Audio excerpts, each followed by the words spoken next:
In a fiery Senate hearing, Senator Ted Cruz took Secretary of State Antony Blinken to task, leaving him visibly flustered and unable to respond to direct questioning. Cruz accused the Biden administration of falling short in its support for Israel's defense. And he went a step further, alleging that the government might even be aiding terrorists. The senator asserted that the administration has withheld crucial intelligence on the whereabouts of Hamas operatives. This lack of information, Cruz suggested, could be the reason behind Prime Minister Netanyahu's erratic targeting in Gaza, possibly resulting in the failure to effectively neutralize the terrorist threat. Washington Post on May 11th wrote an article. I'm going to read the opening paragraph. The Biden administration, working urgently to stave off a full-scale Israeli invasion of Rafah, is offering Israel valuable assistance in an effort to persuade it to hold back, including sensitive intelligence to help the Israeli military pinpoint the location of Hamas leaders and find the group's hidden tunnels, according to 4 people familiar with the U.S. offers. Is that paragraph accurate? Exactly the opposite. First of all, no one has done more to defend Israel than Joe Biden. Is that paragraph accurate? Let me finish, if I may, please. He was there right after. I'm not interested in a campaign speech. I have limited time. Is the paragraph in the Washington Post accurate? As you read it, no.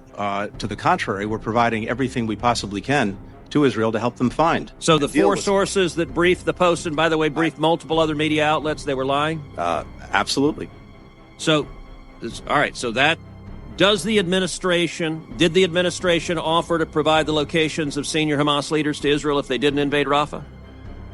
That's, again, totally misleading and wrong. That's a lie.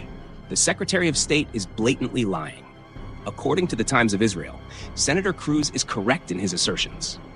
The U.S. is indeed willing to provide sensitive intelligence on the whereabouts of senior Hamas leaders to Israel, on the condition that Israel delays a major military operation in Gaza's southernmost city, Rafah. Here's what we've said, and here's what we're doing. We have said that there is a better way to deal with the challenge. I'm not interested in the speech. If you don't want to hear my answer. Did you offer the location of senior Hamas officials if they didn't invade Rafah? That's a yes or no. If we had the locations, of course we'd provide them, irrespective.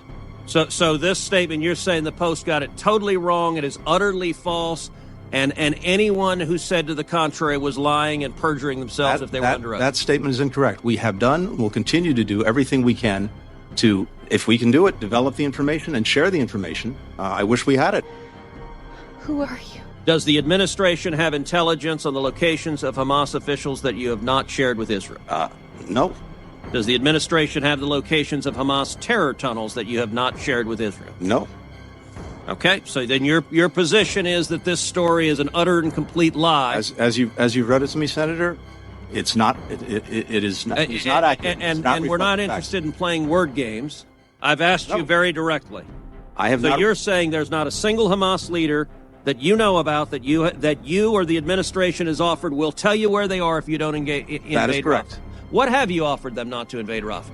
We've offered them nothing not to invade Rafah except a plan to deal more effectively with Rafah. Okay, so your testimony under oath is you've offered them nothing not to invade Rafah. I find that very hard to believe, but I just want to understand what your testimony is. I'll be very clear. We have told them, we've been engaged in a long conversation with them about the most effective way to deal with the problem we agree must be dealt with. They are quite aware you disagree with their plan to kill the Hamas terrorists because you and the president have vocally said it. And to be clear, your State Department on the morning of October 7th sent out a tweet telling Israel not to engage in military retaliation. I called you out at 3 a.m. You deleted that tweet. The next day, you personally on October 8th sent a tweet saying you had spoken with the Turkish foreign minister and Israel should not retaliate. From the very beginning, the Biden administration has consistently at every stage told Israel, and by the way, when I called your tweet out, you deleted it again. At every stage, you have been telling Israel, do not kill the terrorists, and that has been from day one. Senator, I was in Israel 5 days after October 7th. I've been there 7 times since.